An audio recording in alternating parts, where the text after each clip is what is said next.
Nous avons fait l'état des lieux pour ce que nous avons pu apporter aux femmes en 2018-2019. Nous avons fait les perspectives et les engagements du président du FASO sur le forum 2015.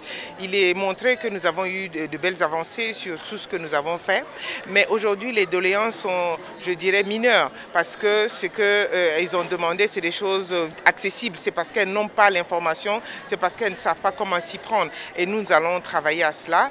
La plus grande doléance ici que je vais retenir, c'est la non-accessibilité des femmes à la gratuité des soins de la mère et l'enfant, qui est un engagement capital et majeur du président du FASO.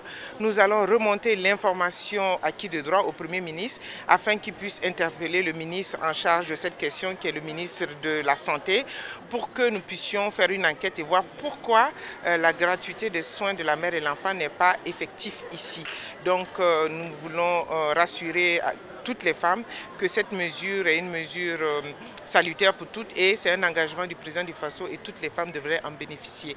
Et dire en ce qui concerne notre département, pour l'autonomisation de la femme, nous allons travailler à leur permettre de pouvoir avoir accès au crédit, accès à des subventions, accès à l'expertise qui est la formation, accès au matériel de transformation et de production et enfin aussi formation pour la vente parce que nous voyons que beaucoup de femmes ont bénéficié de formation du matériel mais elles ne sont même pas formées sur le matériel donné. Donc nous allons travailler et nous sommes aujourd'hui satisfaits parce qu'il y a cet élan des femmes déjà, cette confiance que les femmes vont avoir en elles parce que le premier atout d'une femme, c'est la confiance en soi et de dire tout est possible si je veux et si j'en ai envie.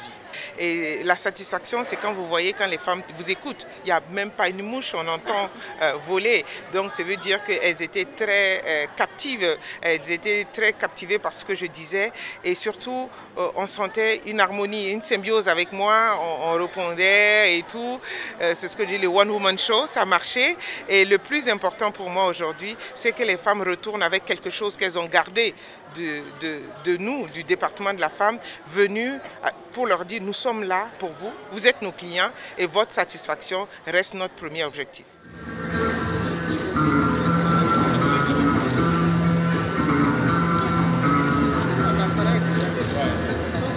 Nous avons fait des doléances auprès de Madame la ministre sur la formation en technologie, de l'utilisation de fabrication de jus.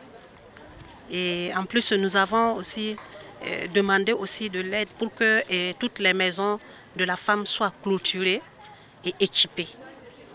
Et en plus, nous avons demandé aussi des points d'eau un peu partout pour pouvoir faire des cultures maraîchères pour les femmes.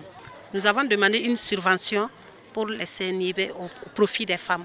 Au niveau des acquis, nous avons bénéficié de la clôture de notre maison de la femme de la province de Zunouégo, voilà, clôturée et équipée. En 2019, nous avons bénéficié d'une unité de production de jus. Donc vraiment, nous remercions le président pour ses efforts auprès des femmes.